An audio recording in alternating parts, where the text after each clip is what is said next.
नमस्कार, सिटी हलचल में आपका स्वागत है। आइए नजर डालते हैं आज की सुर्खियों पर।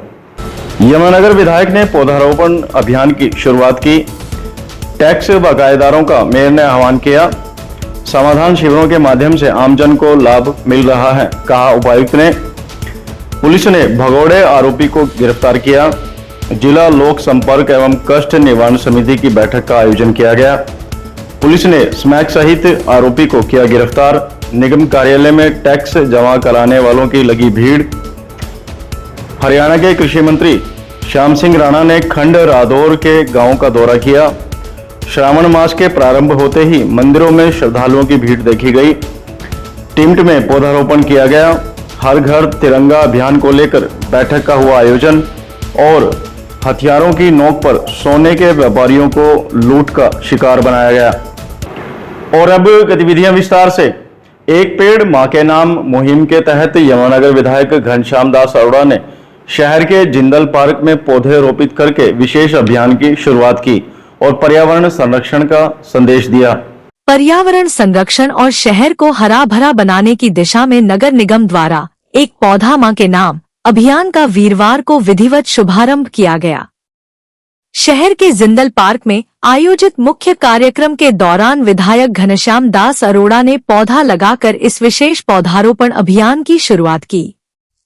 इस अवसर पर उनके साथ अतिरिक्त निगम आयुक्त धीरज कुमार, मुख्य सफाई निरीक्षक विनोद बेनीवाल, मुख्य सफाई निरीक्षक गोविंद शर्मा, पार्षद मनु कृष्ण सिंगला समेत शहर के अनेक गणमान्य नागरिकों ने पार्क में 101 पौधे रोपित कर पर्यावरण की रक्षा और हरियाली बढ़ाने का संदेश दिया। विधायक घनश्याम दास अरोड़ा और अतिरिक्त निगम आयुक्त धीरज कुमार ने शहरवासियों से अपील की कि वे केवल पौधे लगाएं ही नहीं, बल्कि एक मां की तरह उनकी देखभाल और सुरक्षा की जिम्मेदारी भी निभाएं। विधायक घनश्याम दास अरोड़ा ने कहा कि पर्यावरण संतुलन बनाए रखने के लिए पौधारोपण बेहद जरूरी है।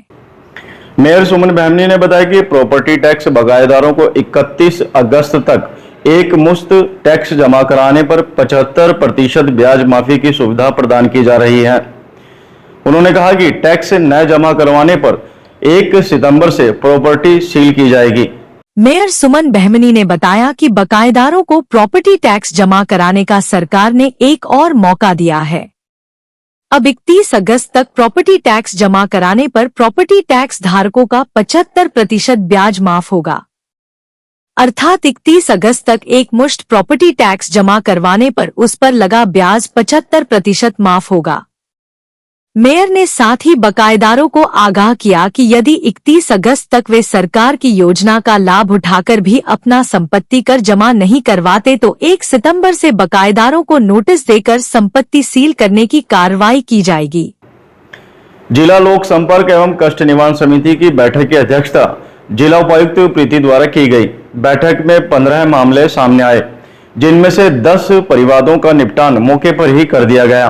जिला लोक संपर्क एवं कष्ट निवारण समिति यमुनानगर की बैठक हुई, जिसकी अध्यक्षता कैबिनेट मंत्री अनिल विज ने करनी थी, लेकिन वह मीटिंग में नहीं आए। मीटिंग की अध्यक्षता यमुनानगर उपायुक्त प्रीति द्वारा की गई। इस मीटिंग में 15 मामले आए, जिसमें से 10 का मौके पर निपटारा किया गया। इस मीटिंग में उपायुक्त प्रीति ने लोगों से अपील की कि दुर्घटना में घायल होने पर घायल व्यक्ति को तुरंत अस्पताल पहुंचाएं। इसके लिए प्रधानमंत्री चिकित्सा योजना के तहत स्कीम के माध्यम से घायल को 1 सप्ताह तक 1 लाख 1.5 लाख रुपए की राशि तक का इलाज मुफ्त करवाया जाएगा।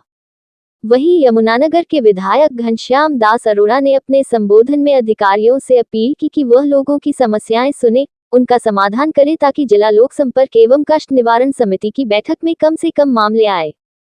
उन्होंने सभी विभागों के अधिकारियों से कहा कि वह कोई भी मामला उनके संज्ञान में आए उसके हल करने में गंभीरता से प्रयास करें।